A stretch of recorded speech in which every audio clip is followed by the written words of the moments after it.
Medals galore this morning. Gold for fan favourite swimmer Lewis Clareburt in the 200-metre butterfly in an absolutely nail-biting final. And 17-year-old Josh Wilmer won gold by a fingertip in the 100-metre S8 breaststroke. To be honest, he never looked like losing after walking out to the starting blocks beaming with confidence. And gold for Corbin Strong in the men's scratch race cycling. And back in swimming, Tupu Neufi claims silver in women's 100-metre backstroke S8 final. Good morning, Aotearoa. It's August 1st. I'm Zoë George, and this is the Podium, wrapping up all the overnight action from the Birmingham 2022 Commonwealth Games. Two of New Zealand's biggest gold medal hopes at the Games will now both come home with bronze at best after agonising defeats for both rugby sevens teams. The emotion was pretty clear after both matches. Here's what Sarah Hiddeny, Sam Dixon and Tyler Nathan-Wong told our reporter Rob Van Royen. Absolutely gutted, to be honest. I know how hard these girls will take that. Just the amount of work we've put in to get to that point. Obviously gutted as started the game really well, got up 14-0 and then just one crucial mistake, letting them right back in, and it's exactly what you don't want against Fiji. It's going to hurt for a long time. Not going to sugarcoat it, bloody sucks at the end of the day. But it seems both teams aren't wallowing in their emotions, with the fire already burning ahead of the bronze match. For me now as a leader, it's about getting them back up because we've got to move on pretty quickly and try and win a bronze medal for New Zealand tomorrow, which we'll be doing everything that we can to do that. Obviously it's another chance to represent the jersey and our nation, so we'll be giving it all to get that bronze. Watch out whoever we play tomorrow, we're coming for you. Tyler Nathan-Wong typically frank at the end there. Let's go to Rob Van Royen. Rob, tell us more.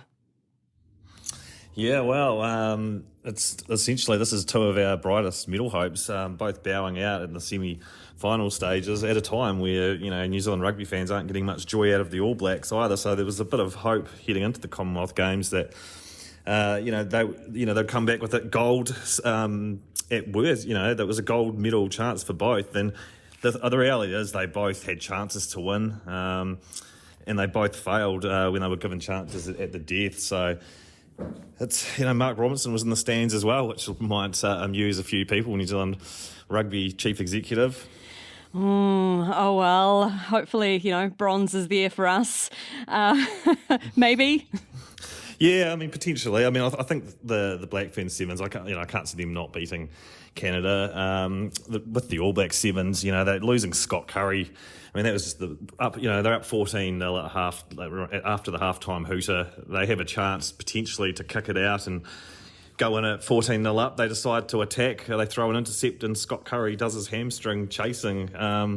So look, that was just a massive turning point. So they've lost him, and I guess now people should say, look, at least this wasn't the World Cup. They've got that to look forward to in South Africa in September. So look.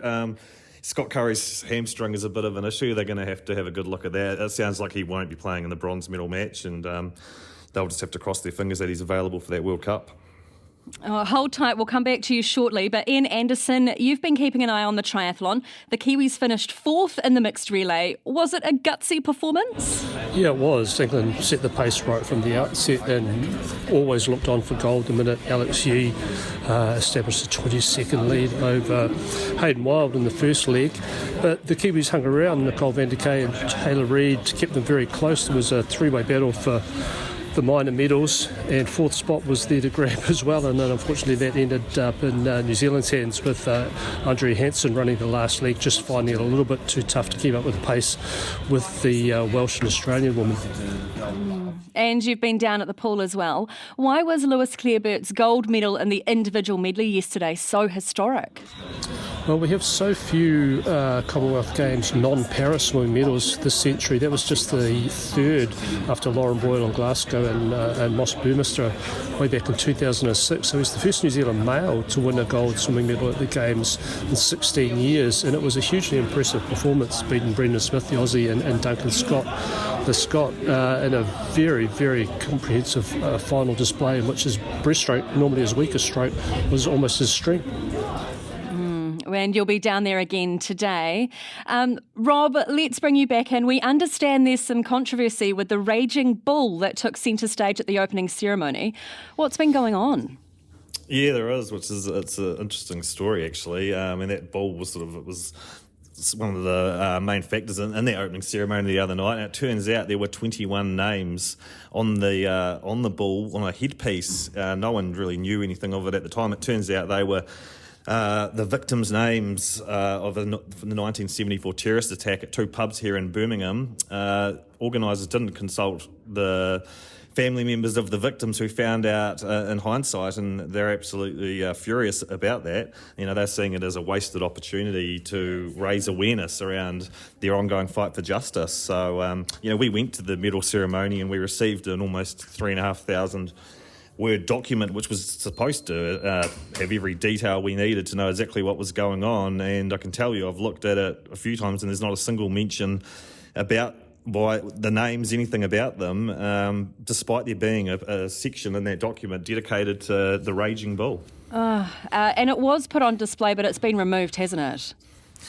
Yeah, well, the Raging Bull was on display in the central city now, but the headpiece isn't on the bull. So, and then the Birmingham Commonwealth Games organisers they released a brief statement, basically just saying, why they did it, but they didn't explain why they didn't discuss it or even consult the family members.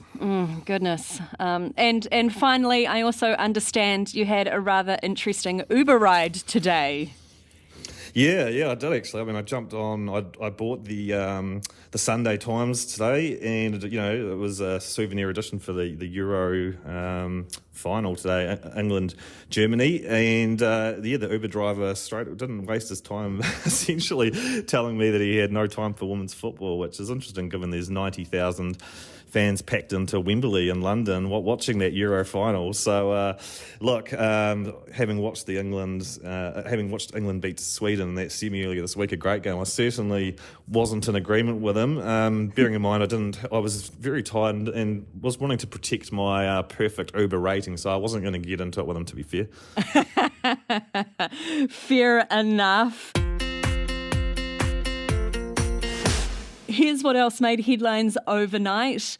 In squash, Joelle King and Paul Cole progressed to the singles quarterfinals. In bowls, the Blackjacks women progressed to the semis of the fours following a win against Botswana this morning. Fun fact, 3 out of 4 Blackjacks teammates are aged under 30. The Black Sticks men beat Pakistan 4-1. In the velodrome, the Kiwi women missed out on medals in the 25k points race, and Rebecca Petch finished a close 4th in the 500-metre time trial. And Hamilton-based Niue weightlifter Gio Toimata has had a rough time after an administration error related to WADA meant he was ejected from the Games. But hope is not lost. An appeal has been lodged and he still might be able to compete on Thursday, New Zealand time. We'll keep you posted. Hey, producer Jono. Hello, Zoe. Good morning. Good morning. So on social media, there's been reports of robbery, daylight robbery at the Games, with undercooked sausages and chips costing nearly $20. Would you expect a darn good banger for that price? I would expect a hell of a banger, and if there's one thing in life I know a little bit about, it's the wee sausage. So I had a little bit of a look around on this, and definitely the portion was underwhelming, shall we say. It's one very slender sausage and what looks like a small scoop of chips for the equivalent of New Zealand $20. People are outraged on social media. Some were saying those chips don't even look like they're cooked. And I have to agree that those chips were blonder than Pamela Anderson in season 1 of Baywatch. So I would be sending them back for another round in the fryer if I was the people who bought them.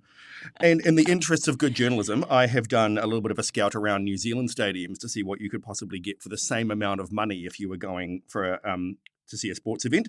And at Eden Park, you could get the Eden Burger and Chips and a little serving of Whittaker's chocolate for the same price. Or if that one didn't take your fancy, some fish and chips, a hot dog, and a wee fruju for a sweet treat at the end could be yours for the same price as one skinny sausage and a very small scoop of chips in Birmingham. Oh, goodness. Well, yeah, their chips have been described as ghost chips, which I find mildly entertaining. Yeah, I think making that reference is showing our age, Zoe, but I wouldn't grab those ghost chips. Oh, no, me neither. Thanks so much, Jono. And that's the podium from day 3 of the Birmingham 2022 Commonwealth Games. On behalf of Rob Van Royen and Ian Anderson in Birmingham, producer Jono Williams and audio editor Sam Scannell, I'm Zoë George. Join us tomorrow for action from bowls, weightlifting, judo, swimming, boxing, squash, gymnastics, cycling, basketball and netball. Remember, you can find all the latest games action online at stuff.co.nz. And if you like this podcast, check out more fabulous Stuff podcasts at stuff.co.nz/podcasts or wherever you get your podcasts from. Ngā mihi, go well.